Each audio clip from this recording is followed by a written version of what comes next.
Hola amigos, sean bienvenidos una vez más al canal y muchas gracias a todos por pasarse nuevamente por aquí.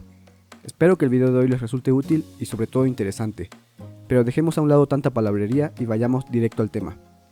Aquellos que sigan la página de Facebook del canal estarán enterados de que hoy pensaba iniciar con el diseño de elementos de concreto reforzado. Sin embargo, cuando trabajaba en el guión de ese video, me di cuenta de que me hacía falta hablar de un par de cosillas que harán más fácil el desarrollo de futuros temas. A esas cosillas yo las llamo idealizaciones de diseño, y hoy les voy a platicar de aquellas que considero más importantes. En algún video anterior mencioné que no profundizaría en el tema del software de análisis estructural. En primera, porque hay muchos tutoriales en la red sobre distintos programas de análisis y diseño como SAP 2000, ETAPS, StatPro, creo que esos son los más populares, y en verdad son tantos los tutoriales que difícilmente podría aportar algo nuevo. La segunda razón es que iniciar un canal de diseño estructural haciendo tutoriales de programas de análisis me parece una manera de incentivar la idea de que cualquiera que maneje un software puede diseñar estructuras. Por esta razón, me gustaría enfocarme primeramente en los conceptos del diseño estructural y en un futuro auxiliarme de algún programa para desarrollar un proyecto que sirva para ejemplificar el proceso integral de diseño. Menciono esto porque algunos de los puntos de los que hoy voy a platicarles son aplicables también al utilizar un programa de análisis o diseño estructural. Primero que nada, quiero hacer énfasis en el hecho de que nuestro trabajo está basado en idealizaciones, algunas más refinadas que otras, y todo de acuerdo con la información de la que disponemos. Por ejemplo, el concreto es un material cuyas características varían de un punto a otro, es decir, no es un material isotrópico, y eso es algo que resulta evidente incluso a simple vista. Sin embargo, lo idealizamos como un material uniforme. Claro que de alguna manera se toman en cuenta las propiedades de los materiales que lo conforman, por ejemplo, las características de los agregados fino y grueso y la proporción de agua en la mezcla. Pero sería imposible querer estimar la influencia que tiene la dureza, geometría y orientación de cada pieza de agregado grueso en las características de una pieza de concreto, incluso con la ayuda de cualquier software. Algo similar ocurre con la mampostería. Tomamos en cuenta las propiedades de las piezas y del mortero con que son unidas para definir las propiedades de la mampostería como conjunto y utilizarlas en el proceso de diseño. Siguiendo con el concreto, cuando calculamos la resistencia de una sección de concreto reforzado, tomamos en cuenta las diferentes características de los dos materiales que lo conforman. Por un lado el concreto, que aporta su resistencia a la compresión, y asumimos que es uniforme en toda la sección. Hacemos también la suposición de que su contribución para resistir las tensiones es nula. En realidad, el concreto puede resistir alguna tensión, pero su contribución es tan pequeña que ignorarla no afecta la estimación de la resistencia, y considerarla en el cálculo dificulta mucho el problema. Por otro lado tenemos al acero de refuerzo, que aporta su resistencia a compresión o tensión según sea la situación. Para estimar la resistencia total de la sección, la cantidad de acero de refuerzo en esta resulta determinante, y es tomada en cuenta. Por otro lado, la rigidez del elemento también cambia según la cantidad de acero de refuerzo, pero esto no es tomado en cuenta en un diseño convencional, pues usualmente utilizamos un módulo de elasticidad para todos los elementos de concreto que tengan la misma resistencia a la compresión, independientemente de que estos tengan una cuantía mínima o que ésta esté muy cerca de la máxima permitida. Les platico esto último porque hace unos días tuve la oportunidad de asistir a un curso, uno de esos en los que presentan un software de análisis y enseñan de manera muy breve a utilizarlo. Y en algún momento otro asistente preguntó al presentador si podía modelar las varillas en la losa, traves y columnas. El presentador le dijo que como en muchos otros programas, tú puedes indicar el número y arreglo de varillas en columnas y traves, y en las losas podemos indicar el diámetro y separación entre varillas, a lo que el otro asistente respondió que a él le interesaba poder dibujarlas en el modelo.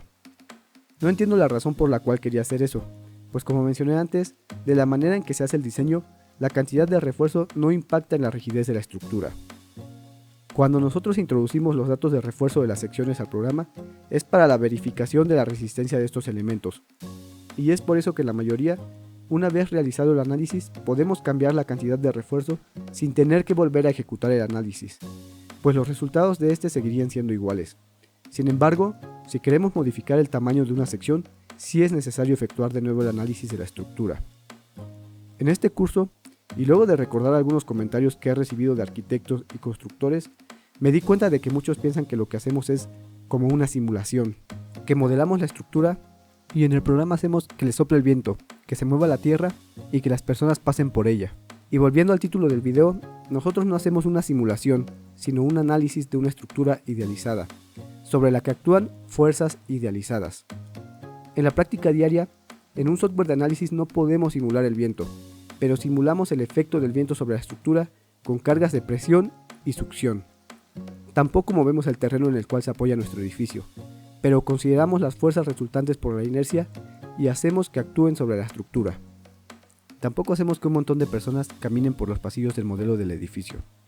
Como dijimos en un video anterior, para considerar la carga viva usamos una carga que fue definida mediante estudios probabilísticos, y la aplicación de esta carga también la hacemos de forma idealizada, pues en el diseño la suponemos uniformemente distribuida, es decir, que en cualquier punto de la superficie la carga es igual, y basta con ver cualquier oficina o casa para observar que la distribución de los muebles no es ni de cerca uniforme.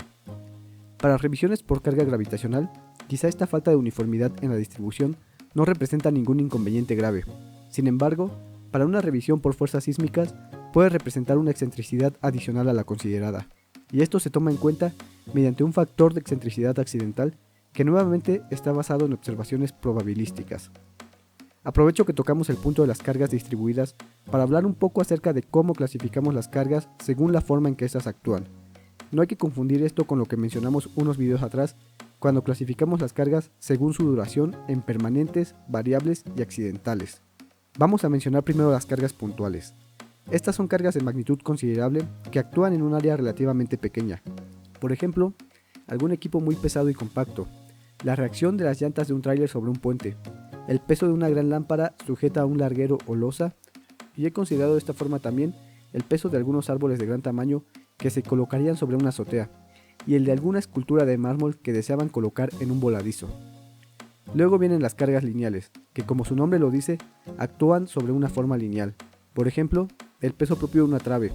Claramente, este actúa por toda su longitud, y si la trave es de sección constante, la carga es la misma en cualquier punto de esta. Es decir, es una carga uniforme. El peso de las fachadas es otro ejemplo, y los muros divisorios también pueden tomarse en cuenta como cargas lineales. Por último, tenemos las cargas en área. Lo más común son las uniformemente distribuidas, pero al igual que las lineales, como en los ejercicios que nos ponían en la clase de estática, puede haber cargas triangulares y cargas triangulares con un tramo uniforme que pueden ser llamadas como trapeciales. Un ejemplo de una carga uniformemente distribuida podría ser el peso propio de una losa, cuando ésta es de sección constante. El peso de los acabados de piso también es una carga uniforme. Una carga triangular puede ser el empuje del agua sobre las paredes de una cisterna, el empuje del terreno sobre un muro de contención o el peso de un relleno utilizado para dar pendiente a una azotea. Esos son los tipos de cargas según la manera en que actúan, pero la manera en que idealizamos las cargas depende del criterio. Por ejemplo, como mencioné antes, el peso de una escultura de mármol yo lo consideré como una carga puntual, pero alguien más pudo haber sacado el peso, modelar el área de la base de la escultura y distribuir el peso en esa pequeña área. Cuando el área afectada es más grande, por ejemplo como una planta eléctrica de emergencia, yo modelo el área y distribuyo en ella el peso del equipo.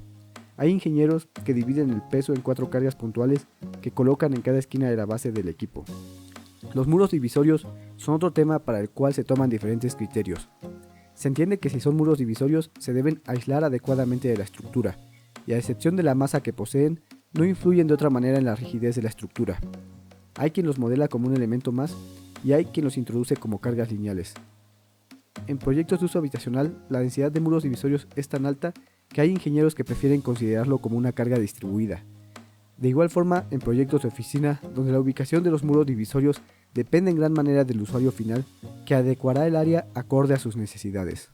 Quiero mencionar también que cuando hacemos el análisis, las cargas se transforman. Por ejemplo, lo que para una losa es una carga distribuida en área, cuando llega a una trave o larguero, esta se convierte en una carga lineal. Si la losa es unidireccional, la carga es uniforme en la longitud del elemento. Si la losa es perimetralmente apoyada, la carga puede ser triangular o trapecial, de acuerdo al área tributaria. Y finalmente, cuando un larguero con una carga uniforme en su longitud llega a una trave principal o una armadura, esta llega en forma de carga puntual.